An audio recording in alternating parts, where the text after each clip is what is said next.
Hi, we are back here covering Romans chapter 8, verse 29 to Romans 10:13. If I'm cut off, I just want you to know that there isn't an earthquake happening. Okay, so I've done all I can, so I just have to try it out.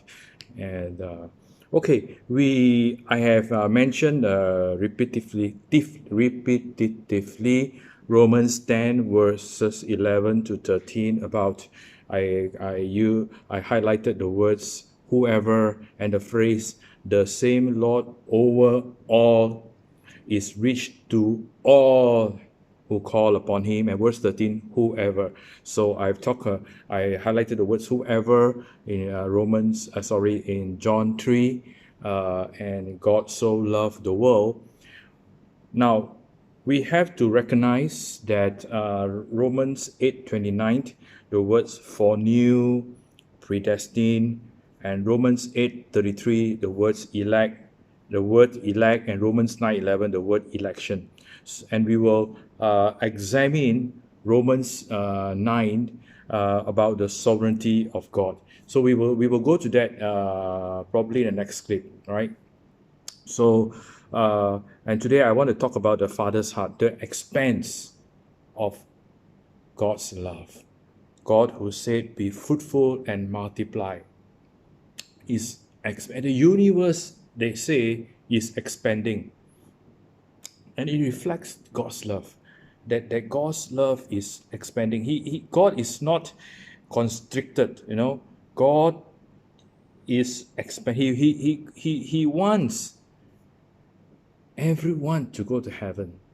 And if there's, of course, I should know what if the people in hell are there because they chose to, right? Because they chose to. It's not because God sent them there, right? And let me read Matthew 22, okay, verses uh, 2, okay. The kingdom of heaven is like a certain king who arranged a marriage for his son and sent out his servants to call those who were invited to the wedding, and they were not willing to come. Verse 4.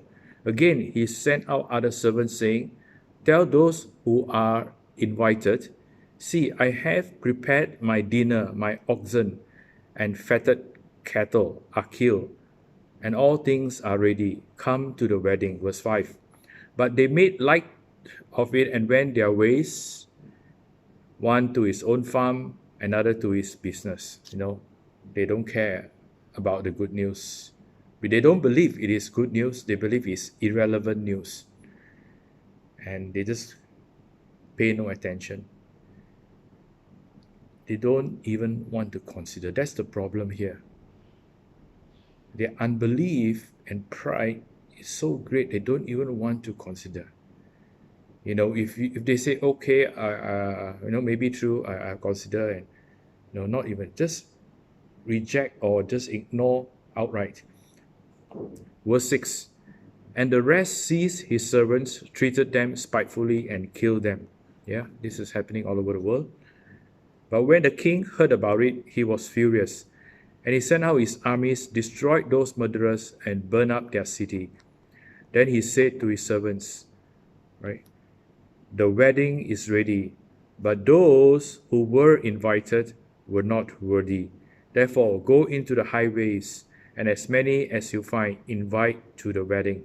Now, I'm not saying this is talking about the end time, so that it has to, what's happening has to follow exactly like, mentioned verse 7 here.